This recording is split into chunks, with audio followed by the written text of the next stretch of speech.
cómo demostrar ante órganos sancionadores que hemos tenido la diligencia debida en el tratamiento de la información. En 2025 los despachos de abogados pueden afrontar hasta sanciones de hasta un 6% del volumen anual de negocios si no tratan adecuadamente la información. Pero ¿qué ocurre si se inicia un procedimiento sancionador? ¿Cómo podemos demostrar que nosotros hemos sido diligentes? Viene a contárnoslo Luis Vilanova, auditor informático responsable de Legal Auditors. Muchas gracias por estar con nosotros. Gracias a vosotros. Muchas gracias. Yo la primera pregunta que te quiero hacer, ¿no?, sobre todo para que la audiencia y los despachos que nos siguen pues vean si ellos lo están haciendo bien o no, ¿qué errores son los típicos que a lo mejor estamos cometiendo en los despachos de abogados y que tenemos que rectificar? Bueno, la primera cuestión que suele ocurrir en despachos de abogados es confundir la seguridad de la información desde el punto de vista, jurídico, del punto de vista de ciberseguridad más técnica, ¿no?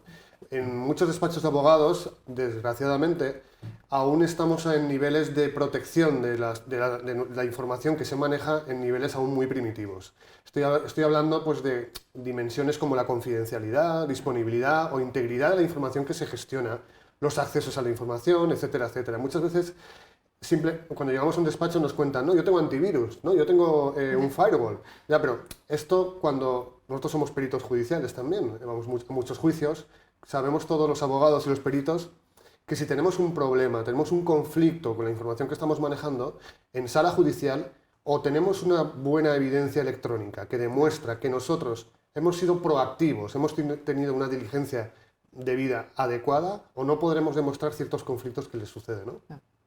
Sí, sin duda. Además, ahora que que llevamos unos años que han aumentado tantísimo todo tipo de ataques cibernéticos en realidad, ¿no? Sí. ¿Qué vulnerabilidades crees que hacen un blanco fácil al final, ¿no?, a un despacho de abogados que además tiene una información, como dices, confidencial y relevante, ¿no? Sí.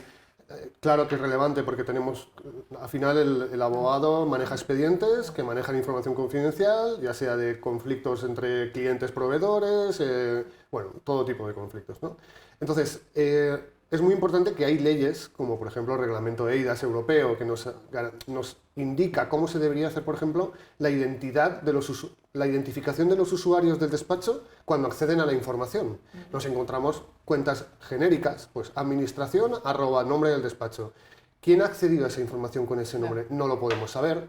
O por ejemplo, niveles muy bajos de seguridad cuando hablamos de la autenticación.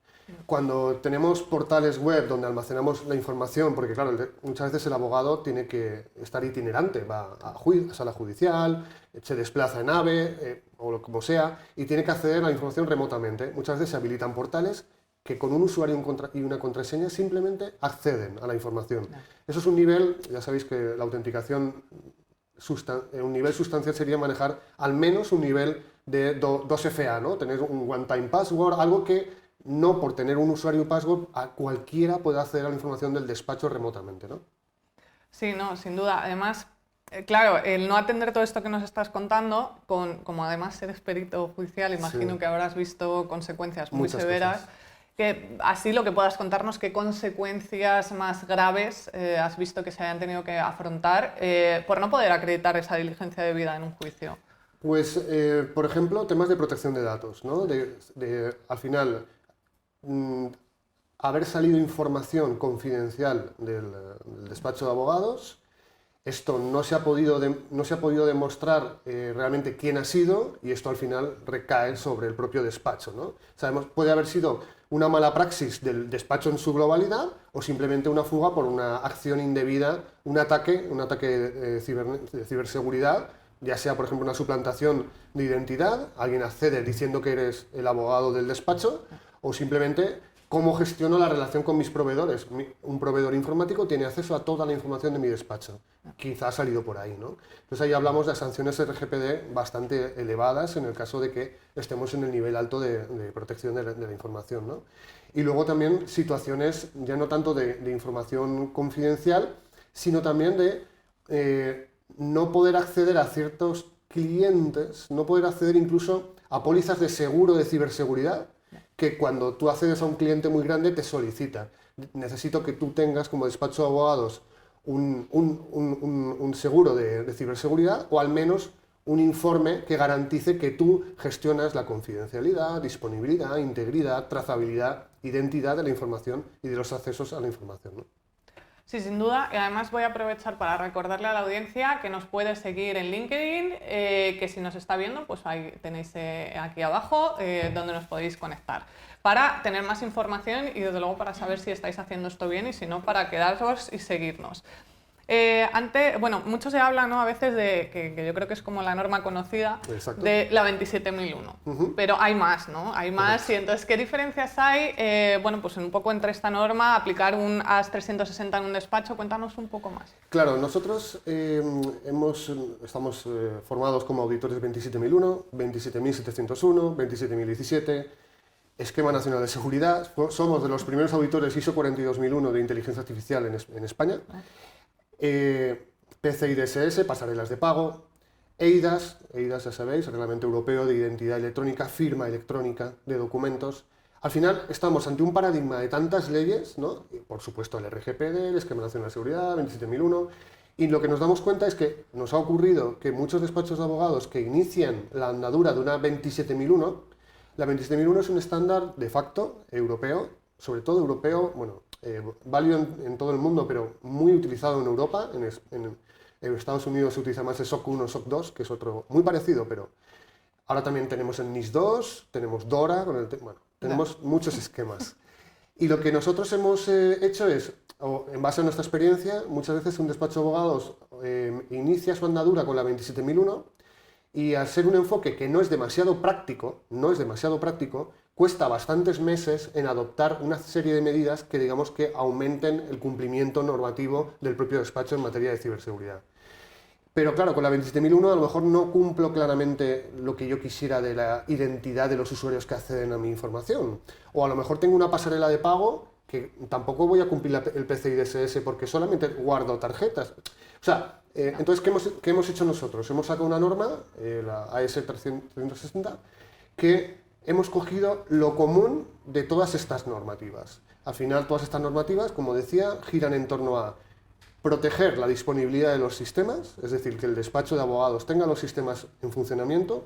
Todas estas normativas, incluidas la RGPD, tienen controles que ayudan a aumentar tu nivel de cumplimiento, confidencialidad, por supuesto, saber quién accede y proteger quién accede a qué información, claro, clasificando los activos de información según una serie de categorías y niveles. Todas las normativas, prácticamente todas, tienen unos controles que se dedican a potenciar y aumentar el nivel de cumplimiento de la confidencialidad.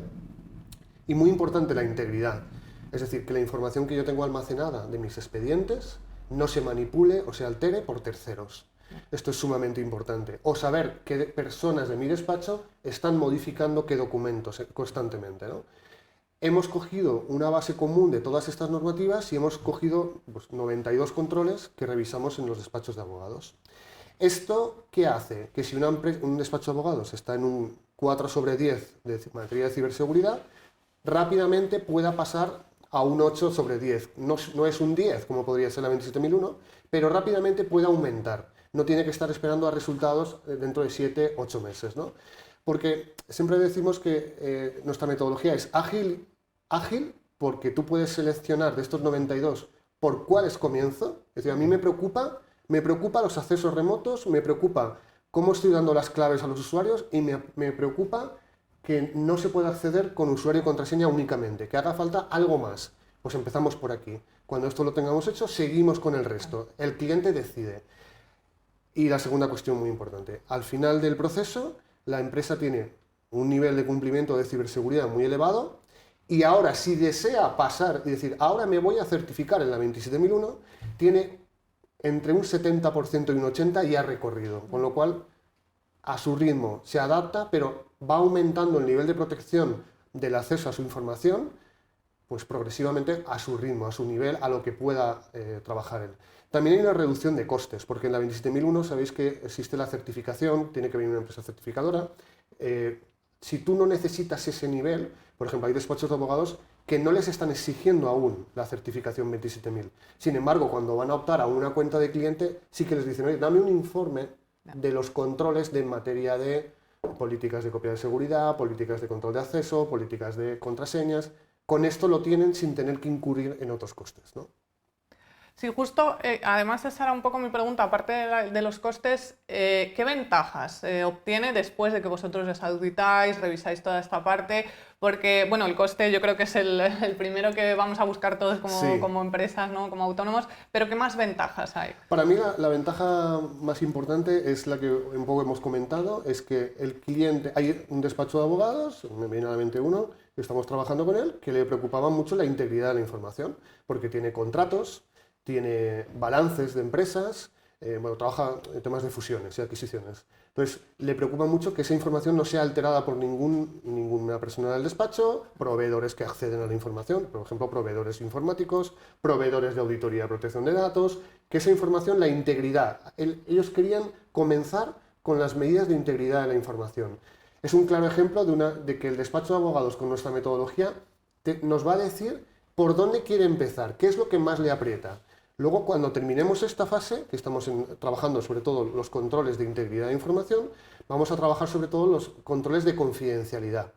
Saber exactamente, tener trazabilidad de quién, cómo, desde dónde, cuándo y qué está haciendo con cada documento del despacho, ¿no? Yo creo que es la flexibilidad, ¿sabes? Que puede tener, en vez de la rigidez de, no, la 27001 tiene una serie de pasos que es, identificas bien el alcance, pero todo, desde el principio, si no, no puedes continuar. No, aquí no es así. Aquí vamos a elegir el alcance que tú vas a decir. Cuando terminemos esto, volvemos al alcance. ¿Sigue siendo el mismo? No, ahora hemos comprado una empresa externa. Vale, pues vamos a ver, ahora que has comprado este despacho externo, si nos afecta en lo que hemos hecho o nos va a afectar en lo nuevo que vamos a hacer. La 27001, sabéis que no es así. Defines el alcance total desde el inicio, el scope, y a partir de ahí hasta el final tienes que seguir. Yo creo que es un poco esa flexibilidad. Sí, yo en esa forma de trabajar que me trasladas, aparte de flexibilidad, individualización, diría, ¿no? Personalización, También, exacto. Es un trabajo muy personalizado, donde el despacho de abogados, en este caso, es el que nos transmite sus preocupaciones. ¿Qué es lo que la alta dirección quiere proteger o quiere mejorar en el despacho? No viene dado estrictamente por lo que tengo que cumplir con la 27001, sino porque a lo mejor la 27001 me está hablando de contratos con proveedores. Yo contratos con proveedores a mí no me preocupa ahora, pues lo tengo bien resuelto, pero me preocupa mucho que no haya, por ejemplo, una suplantación de identidad. Quiero estar seguro que solo acceden los miembros de este despacho a mi información. Vale, vamos a empezar por eso. Y luego daremos, esto en informática se llama un poco metodología Scrum o ágil, donde tú decides los objetivos, trabajas con ellos, es metodología en espiral, y vas cubriendo, se va haciendo grande porque vas abarcando más a tu ritmo, al ritmo que quiere el despacho de abogados. Pues Luis, muchísimas gracias. Yo creo que yo que soy abogada y tengo un despacho, desde luego de revisar esto de vez en cuando es súper interesante y necesario. Muchas gracias por estar con nosotros. A vosotros. Y vosotros tenéis bien protegida vuestra información, como nos ha dicho además Luis, diferenciad, una cosa es ciberseguridad, otra protección de la información, revisaros y si no, recordad que nos podéis dejar vuestros comentarios. Por nuestra parte vamos a ver más proyectos de Tinku.